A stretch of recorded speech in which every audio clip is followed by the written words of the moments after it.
நேற்றைய முன்தினம் தமிழ்நாட்டில் வரலாற்றிலே ஒரு முக்கியமான ஒரு நிகழ்வு நடந்திருக்கிறது. நேற்றைய முன்தினம் தமிழ்நாட்டினுடைய வரலாற்று, தமிழ்நாட்டு வரலாற்றில் பெரிய வார்த்தையை நான் சொல்லியிருக்கிறேன். மிகப்பெரிய ஒரு வரலாற்று பதிவு நேற்றைய முன்தினம் நடந்திருக்கிறது. யாராவது என்ன நடந்ததுன்னு சொல்ல முடியுமா? நான் இங்க இருக்கின்ற இளைஞர்களை மட்டும்தான் கேட்கிறேன். இந்தம்மா என்ன நடந்ததுமா? யாராவது தெரியுமாமா? நேற்றைய முன்தினம் என்ன நடந்தது? அதாவது நேற்றைய முன்தினம் தமிழ்நாடு சட்டமன்றம் கூடியிருக்கிறது. சட்டமன்றத்தில் ஆளுநர் உரை, அதாவது ஆளுநர் உரை கவர்னர்ஸ் அட்ரஸ் சொல்றது.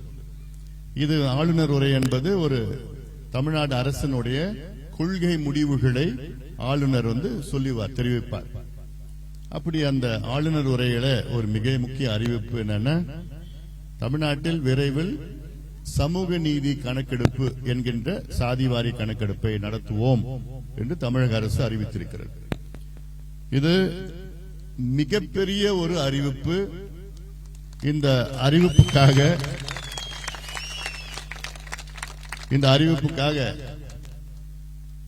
பாட்டாளி மக்கள் கட்சியும் மருத்துவர் ஐயாவும் 46 ஆண்டு காலம் சாதாரண போராட்டம் கிடையாது. எவ்வளோ போராட்டங்கள், அழுத்தங்கள், ஆர்ப்பாட்டங்கள், மாநாடுகள், பொதுக்கூட்டங்கள், கருத்தரங்குகள், எவ்வளோ அழுத்தம் கொடுத்திருக்கோம். 46 ஆண்டு காலம். 1980 முதல் மாநாடு. அந்த முதல் மாநாட்டில் முதல் தீர்மானம், தமிழ்நாட்டில் சாதிவாரி கணக்கெடுப்பு நடத்த வேண்டும், அதில் அனைத்து சமூகங்களுக்கும் சமூக நீதி ரீதியிலே பிரதிநிதித்துவம் கொடுக்க வேண்டும். எப்போ? 1980 நடந்த முதல் மாநாட்டில் முதல் தீர்மானம். அப்போ 46 வருஷத்திற்கு பிறகு இன்னைக்கு அந்த அறிவிப்பு வந்திருக்கு. இந்த இடைக்கால 46 ஆண்டுகளில் ஐயா அவர்கள் எம்ஜிஆர் அவர்களை பார்த்தார். அப்போ 80 எம்ஜிஆர் அவர் தான் முதலமைச்சர், கொடுக்கல. பிறகு அடுத்தது கலைஞர் வந்தார் 89, அவரையும் பல முறை பார்த்தாரு, கொடுக்கல. அதுக்கப்புறம் ஜெயலலிதா அம்மையார் வந்தாங்க, பல முறை பார்த்தாரு, கிடைக்கல. அதன் பிறகு மறுபடியும் கலைஞர் வந்தாரு, கிடைக்கல. அதன் பிறகு எடப்பாடி பழனிசாமி வந்தாரு, பல முறை பார்த்தாரு, கிடைக்கல.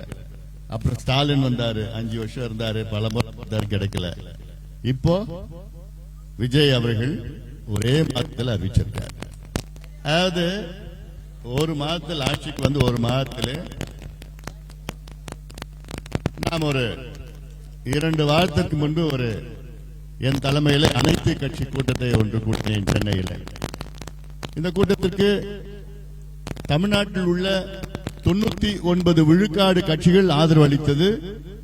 அனைத்து கட்சிகளும் அதில் கலந்து கொண்டார்கள். பிறகு முதலமைச்சர் விஜய் அவர்களை கடந்த வாரம் நேரிலே சந்தித்து வலியுறுத்தி தமிழ்நாட்டிலே இந்த சமூக நீதி கணக்கெடுப்பு என்கின்ற சாதிவாரி கணக்கெடுப்பு ஏன் நடத்த வேண்டும் என்ற முக்கியத்துவம், அதையெல்லாம் கிட்டத்தட்ட ஒரு 25 நிமிடம் விளக்கி சொன்னேன். ஏன் எடுக்கணும், ஏன் இன்னைக்கு அவசியம் அப்படின்னு விளக்கி சொன்னேன். ஏன் சொன்னா, தமிழ்நாட்டில் 8 கோடி மக்கள் இருக்கின்றார்கள், கிட்டத்தட்ட 2.25 கோடி குடும்பங்கள். இந்த 8 கோடி மக்களுடைய நிலையை முதலமைச்சர் தெரிந்து கொள்ள வேண்டும். அவர்களுடைய நிலையை தெரிந்தால்தான் இந்த 8 கோடி மக்களுக்கும் திட்டங்கள் வகுக்க முடியும். குத்துமதிப்பா இவங்களுக்கு இது, அவங்களுக்கு இது, இந்த மாவட்டத்தில் எதுன்னு பண்ணா திட்டம் போய் சேராது. 8 கோடி மக்கள் என்ன நிலையில் இருக்கின்றார்கள் என்று தெரிந்து கொண்டு, அவர்கள் ஆண்கள் எவ்வளவு, பெண்கள் எவ்வளவு, எந்த சமுதாயத்தில் இருக்கின்றார்கள், எந்த மதத்தை சார்ந்தவர்கள், எத்தனை பேருக்கு வீடு இருக்கு, எத்தனை பேருக்கு குடிசையில் இருக்காங்க, எத்தனை பேருக்கு சொந்த வீடு, எத்தனை பேருக்கு வாடகை வீடு, எத்தனை பேர் படிச்சிருக்காங்க, எத்தனை பெண்கள் முதல் பட்டதாரி, படிச்சுட்டு யாருக்கு வேலை இல்ல, எவ்வளவு சம்பளம் வாங்குறாங்க, அரசு வேலையா தனியார் வேலையா, வீடு எவ்வளவு பெருசு, வீட்டுல பாத்ரூம் இருக்கா, எத்தனை பாத்ரூம், வீட்டுல எத்தனை பல்பு இருக்கு, லைட் இருக்குது, வீட்டுல கிணறா, போர் இருக்கா, பைக் இருக்குதா, சைக்கிள் இருக்குதா, என்னென்ன படிப்பு, எத்தனை டாக்டர், இப்படி எல்லாம் ஒவ்வொரு வீட்லயும் போயிட்டு கணக்கெடுப்பு நடத்தினா எடுத்துட்டு ஒரு கம்ப்யூட்டர்ல ஃபீட் பண்ண டேட்டா. இந்த டேட்டாவை நாளைக்கு அடுத்த 10, 20, 30 ஆண்டுகள் 50 ஆண்டுகளுக்கு பயனுள்ளதா இருக்கும். இப்போ தமிழ்நாட்டில் இப்போ இதே தான் பீகார்ல பண்ணாங்க. பீகார்ல மாநிலத்தில் பண்ணப்போ அவங்க கண்டுபிடிச்சாங்க 97 லட்சம் குடும்பங்களுக்கு மாதம் வருமானம் 6000 ரூபாய் குறைவா இருந்ததுன்னு. உடனே என்ன பண்ணாங்க அரசாங்கம், அந்த 97 லட்சம் குடும்பங்களுக்கும் உதவி பண்ணாங்க. 2 லட்சம் கொடுத்தாங்க, சுய தொழில் செய்யறது கொடுத்தாங்க. 67 லட்சம் குடும்பங்களுக்கு சொந்த வீடு இல்லைன்னு கண்டுபிடிச்சாங்க. அந்த 67 லட்சம் குடும்பங்களும் வீடு கட்டுறதுக்கு தொடங்கி இருக்கிறாங்க. அப்போ இந்த கணக்கு வச்சுதான் பண்ண முடியும். இதெல்லாம் நான் முதலமைச்சர் விஜய் கிட்ட சொல்லிருந்தேன், எக்ஸ்பிளைன் பண்ணேன். இது மட்டும் இல்ல, இந்தியாவில் தமிழ்நாட்டில் மட்டும்தான் 69 விழுக்காடு இடஒதுக்கீடு இருக்கு. மற்ற எந்த மாநிலத்திலும் கிடையாது. 50 விழுக்காடு தான் மொத்த மாநிலத்தில். தமிழ்நாட்டில் 69 விழுக்காடு இடஒதுக்கீடு. அந்த 69 விழுக்காடு இடஒதுக்கீடு 9வது அட்டவணை அரசியல் சாசனம் கான்ஸ்டிடியூஷன் 9வது அட்டவணையில் 9th ஷெட்யூல்ல பாதுகாக்கப்பட்டிருக்கிறது. 1994 ஜெயலலிதா அம்மையார் முதலமைச்சராக இருந்த இடத்துல. அதனாலதான் இன்னைக்கு பாதுகாக்கப்பட்டிருக்கிறது. இல்லன்னா இன்னைக்கு அதையும் முடிச்சிட்டு இருப்பாங்க, ரத்து பண்ணிட்டு இருப்பாங்க. ஆனாலும் அது நீதிமன்றம் அந்த கேஸ் எடுத்திருக்கிறாங்க. நீதிமன்றம் இன்டர்ஃபியர் பண்ணக்கூடாது 9th ஷெட்யூல்ல. ஆனாலும் உச்ச நீதிமன்றம் அதை இன்டர்ஃபியர் பண்ணி அதை ரிவ்யூ பண்ணி அதுல வழக்கு போட்டிருக்காங்க. சில பேர் அந்த வழக்கு நிலுவையில் இருக்கு. இந்த வழக்கு என்னைக்குன்னா வந்தோன்னா நீதிபதி கேட்பாங்க, தமிழ்நாட்டில் 69% இருக்கிறாங்களான்னு, MBC, BC, SC, ST minority இருக்காங்களான்னு கேட்பாங்க. அதனால இது ஒரு காரணம். 3வது காரணம், இப்ப இருக்கிற கணக்கெடுப்பு 1931 எடுத்தது, வெள்ளக்காரன் காலத்துல எடுத்தது. 95 ஆண்டுகளுக்கு முன்பு எடுத்த கணக்கெடுப்பு இப்ப இருக்கிறது. இந்த பழைய கணக்கு வச்சுக்கிட்டு இப்ப இருக்கிற இடஒதுக்கீடு சமூக திட்டங்கள்லாம் கொடுக்க கூடாது, கொடுக்க முடியாதுன்னு நீதிமன்றம் சொல்றாங்க. இடஒதுக்கீடு நாங்க ரத்து பண்ணுவோம் சொல்றாங்க. நீதிமன்றம் கேட்கறதுல நவீன கணக்கு கேட்கிறாங்க. அதனால அதையும் ஒரு காரணமா சொன்னேன். இப்படி பல காரணங்கள் இருக்கு. இது அவசியமானது. அதுல சட்ட காரணம் இருக்கு, சமூக நீதி காரணம் இருக்கு. இதெல்லாம் ஒவ்வொரு நபரும் தமிழ்நாட்டில் சமூக நிலை என்ன, கல்வி நிலை என்ன, பொருளாதார நிலை என்ன, வேலை வாய்ப்பு எப்படி இருக்கு, இதெல்லாம் தெரிஞ்சுக்கிட்டு அதுக்கு தான் கணக்கெடுப்பு நடத்தணும்னு சொல்லி நியாயப்படுத்தி பேசினப்போ ஏத்துக்கிட்டா இன்னைக்கு இப்போ 2 முன்தினம் அறிவிச்சிருக்கிறாங்க.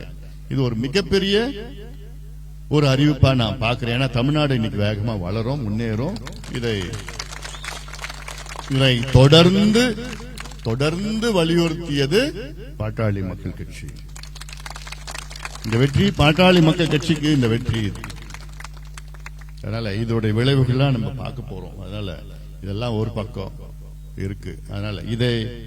அதனால நேற்று முந்தினம் ஒரு வரலாறு, எனக்கு பர்சனலா ஒரு மகிழ்ச்சியான ஒரு நாள் நேற்று முந்தினம்.